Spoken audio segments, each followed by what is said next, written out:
Okay, so I did my final project on police brutality and the media. So the agenda today is to go over some definitions on police brutality, define the argument, see the different types of media coverage, the current events relating to police brutality, the future and what will happen with police brutality, and finally the conclusion. So first we'll go into definitions. So the term police brutality is pretty broad and can be defined in many different ways. Many of the similarities for what determines police brutality have to do with the unnecessary and unwarranted treatment of the offenders or people involved in the situation. According to Edward McGuire and David Duffy, authors of the book Criminal Justice Theory, Explaining the Nature and Behavior of Criminal Justice, police brutality includes abusive language and seemingly unjustified field interrogations, with again the main issue being physical force. There are many factors that go into the idea of police brutality, the use of force being the most prominent one. McGuire and Duffy also discussed 3 different reasons for why police officers might be more likely to use force, which would be conceive the police role in narrow terms, are limited to crime fighting and law enforcement, and believe that this role is more effectively carried out when officers may use force at their discretion, and lastly, regard the citizenry as inappreciative at best and as hostile and abusive at worst. And of course, also involved with police brutality would have to be racial discrimination. So here are just a few examples of pictures that come up if you were to Google police brutality. So they're all pretty similar, just showing a large group of police officers holding weapons or like shields and a person on the ground or looking like they're about to have harm inflicted on them. And there's also these images as well that include police officers, a group of them carrying one or multiple people who either look like they've been in a situation or they need to be taken out of a situation, whether it was right or wrong, but this is what people are classifying police brutality as. So the reason that this is titled the gray line is because most of the times in an argument or in general on a controversial topic, there's usually a black and white side. There's one side versus the other. And here with police brutality, the main problem is that there aren't really any clearly defined sides. It's not black and white. There is a definite gray area, and that's why police brutality is such a problem today. Going off of this idea, there also is no clear definition when it comes to police brutality. So as we've already seen and discussed, there isn't a clear-cut definition of what police brutality is, and humans are all different. Anytime something happens to someone, one person might think it's bad, one person might think it's not, and every time something involving police officers happens, there's not going to be a clear-cut example of how that was police brutality and how something else is not. Going off this idea, Albert Rees, author of an article titled Police Brutality Answers to Key Questions, specifies that any practice that degrades a person's status, restricts their freedom, annoys or harasses them, or uses physical force is considered police brutality. So this seems to be pretty straightforward, but again, leaves space for that gray line to form. There is not a clear-cut way to degrade, annoy, or harass someone, and every single human is different when it comes to their tolerance on those matters. What one police officer says to one person might be completely disrespectful to another, the first person not even thinking anything of it. This just proves that police brutality is definitely a problem, but to what extent should we really be looking into it if there are no stable and independent sides to the discussion? The last thing to look at when this argument is situational factors and how these are involved with the role of police behavior and police culture. So situational factors include social class, race, gender, age, location, number of people and or officers at a scene, etc. All of those additional factors that come into play when there are situations regarding police officers. So police behavior is also majorly influenced by the social dynamics of the police to citizen encounters, which basically means that the behavior police officers exhibit is affected by the context in which they work. In keeping with this idea, McGuire and Duffy explain how police officers are less likely to take legal or other action against lower status people whose accusers are of the same status. But on the other hand, they are more likely to take some sort of action against lower status where the accuser is of a higher status. So, like in a neighborhood where there's a high number of crime-related problems, people are more likely to rate the effectiveness of police officers lower. This also involves police culture, which influences how police officers act when they're involved with these situational factors due to the norms they've adjusted to while working. So this is like an emphasis of danger in their work environment and the need to be a dominant and authoritative power. And again, this just all goes back to that argument of the gray line, especially with these situational factors. Every single situation is different. There's not one situation that will be the exact same every single time a police encounters any sort of crime scene or any sort of investigation. So there's no way to have a black and white side or any clearly defined side because it all is within this gray line. So now we will take a look at the different media coverage in terms of police brutality. So this is just a quote. The majority of public's knowledge when it comes to crime and justice is formed through media consumption. So first we'll take a look at video games. Video games are becoming more and more violent, causing people to become more exposed to violence as a whole and causing them to become more accustomed to this violent culture. So there are many issues fostered by violent video games, such as threats and harassment, verbal abuse, exponential growth and attacks against gaming community, and obviously extreme violence. And this just automatically relates to a correlation between these video games and real-world violence. So there are classic violent video games such as Grand Theft Auto, Black Ops, but there have also been recent games that have been created by the media that go off of police brutality. So, for example, there's one called Remain Silent, which is a fictional video game for people to play about real-life accounts of police brutality. So in this game, you can play from the perspective of the cop, and the mission is to make a game that promotes thoughtful discussion on the issue of police brutality by presenting it as a real challenge for everyone involved. And so this isn't it's not the only game created like this. There's also one called This Is the Police, which was made in light of police brutality becoming more popular as a bigger issue. And the game director actually states, as you'll see in this next slide, police are not doing their job is an international thing that we see happening all of the time. We're in a situation right now in the United States and some parts of Europe where it seems more highlights that things happen more frequently, but I think it's generally just a massive problem, a big issue, a worldwide problem.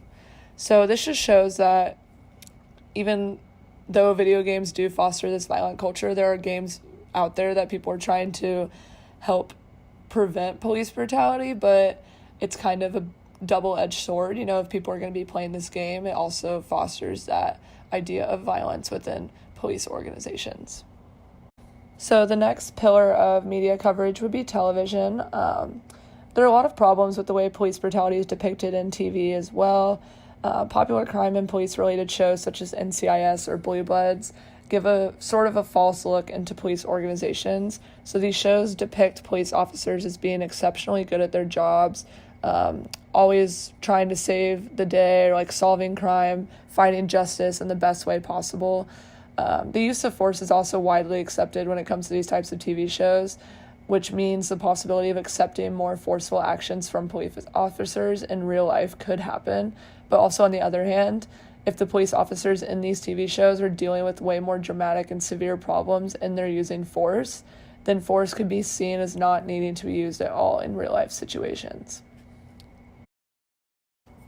And lastly, we have news media. So this is quite possibly the largest issue when it comes to the portrayal of police brutality in the media.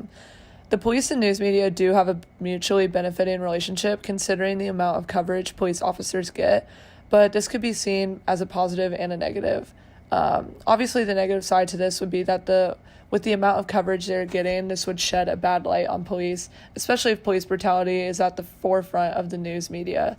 The amount of coverage they could get could be seen as a good thing, though, because it would show that things are being done to prevent crime, and most stories on the news about crimes, investigations, or related topics showing what is being done to prevent or help out the situation.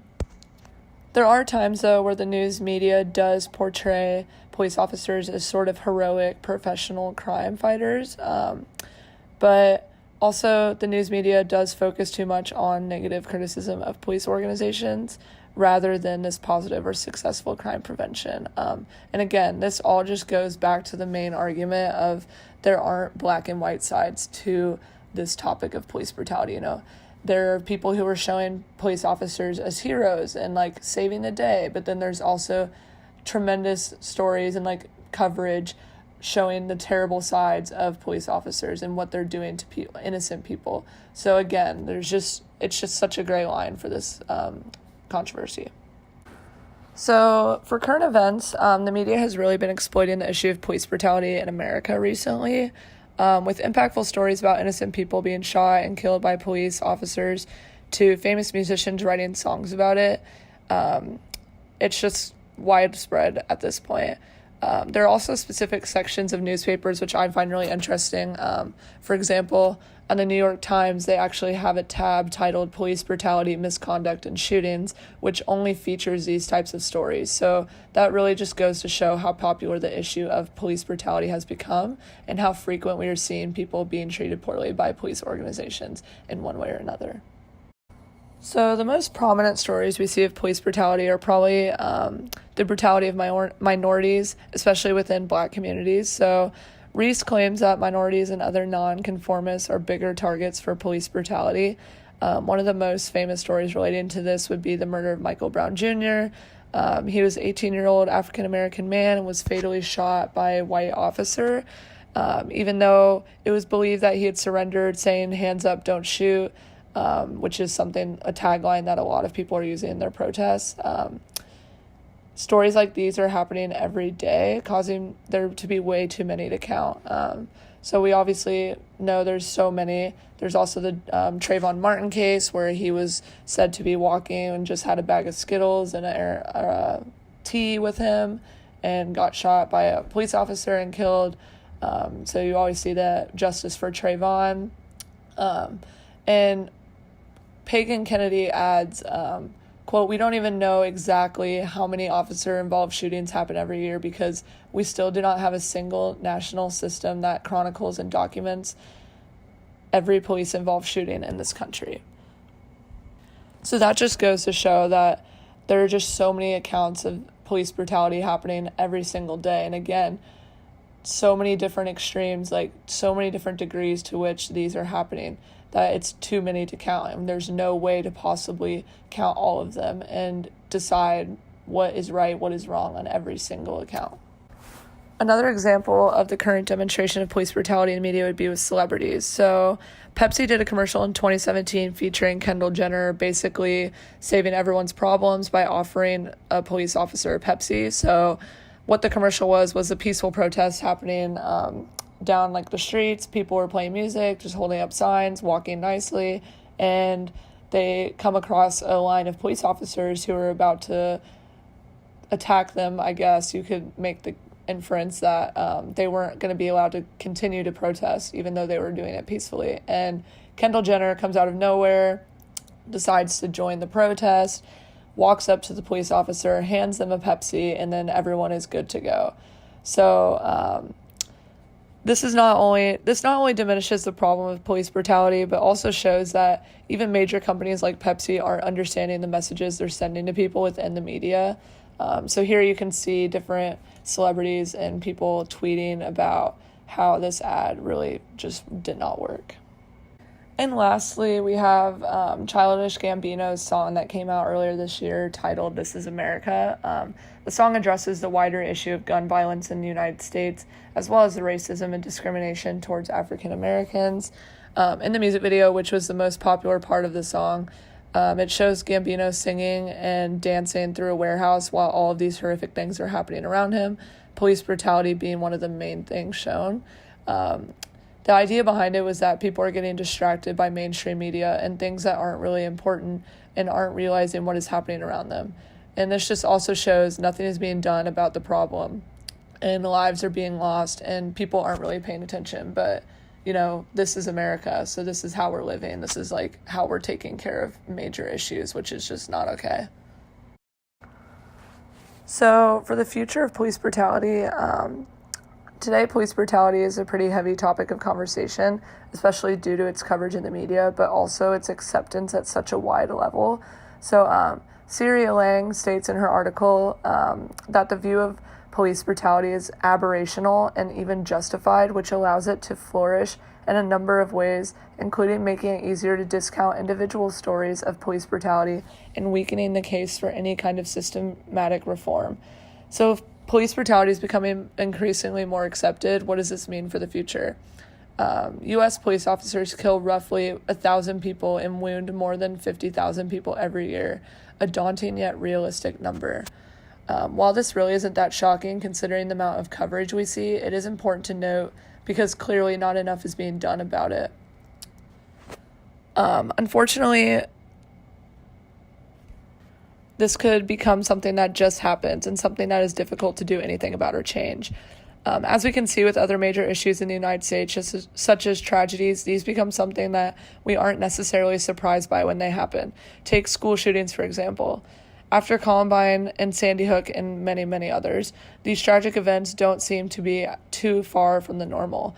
Yes, the fact that someone is committing these crimes and doing these horrible things is not normal, but when there is a school shooting in some degree almost every month, it doesn't come as a shock or to read or hear about it in the media. And the same thing applies with terrorist attacks. We see these sorts of tragedies quite too often, and the thing that is the most astonishing when these tragedies appear in the media is the degree to which the tragedy has affected people. So it wasn't really surprising that the Parkland school shooting happened earlier recently, and it also wasn't surprising that there was a terrorist attack against the synagogue in Pittsburgh, but what the main factor of surprise is the fact, like, how bad they are and how many people die and what the damage is. And so when it comes to police brutality, there are many things that could be done in order to prevent them from happening, or at least try to attempt them from becoming such a widespread issue. So the challenge now is to teach lawmakers, citizens, and police officers about the power of accident-proofing the police. So Pagan Kennedy stated this in her article and just claims that really what needs to be done is given people at the base level more knowledge on the subject. And we can see this with the story of Michael Bell Jr. He was a 21-year-old from Wisconsin who was shot and killed after being followed home from not making a complete stop, which he had also been drinking. But the issue is apparently Bell came at them for one of their guns, which prompted one of the officers to shoot and kill him. So it's stories like these that need to really be erased from the media and just not be even a problem in society at all, because this is what they're Pagan Kennedy and what the future for police brutality really should focus on is eliminating accidental brutality examples. So in this case, the officer didn't really need to kill him and claims it was an accident to actually shoot and kill him. But there are many cases like this out there today where police officers think they're doing one thing and they end up making a horrible mistake. And so looking at this through the media as well, it could be beneficial. The media could do a better job of exposing stories like this to people who are understanding that police brutality is not always something that is purposeful. There are some cases where whatever happened in the situation could have been misunderstood or the brutality was not the goal. With that being said, the media also has to be careful of how they decide to cover these stories, because acting like the brutality isn't a big deal would frustrate a lot of people, but not giving it enough coverage makes it seem like it's not a big issue. And again, this just goes to show that how big of a gray line this area is, because there's just no correct side one way or the other. So in conclusion, this idea that police brutality is in this gray line, sort of in between two sides, really just shows that it's going to be an issue for a long time, and it's going to be hard to find a way to just make changes and eliminate police brutality. And it's unfortunate because police are supposed to be seen as keeping us safe and not causing anyone harm, but in reality, right now in the eyes of the people, they are seen as these figures who are doing the exact opposite. So just through this research, I really just found that there are a lot of gray lines when it comes to a lot of justice, law, criminology cases, and police brutality is just one of the big ones. So thanks.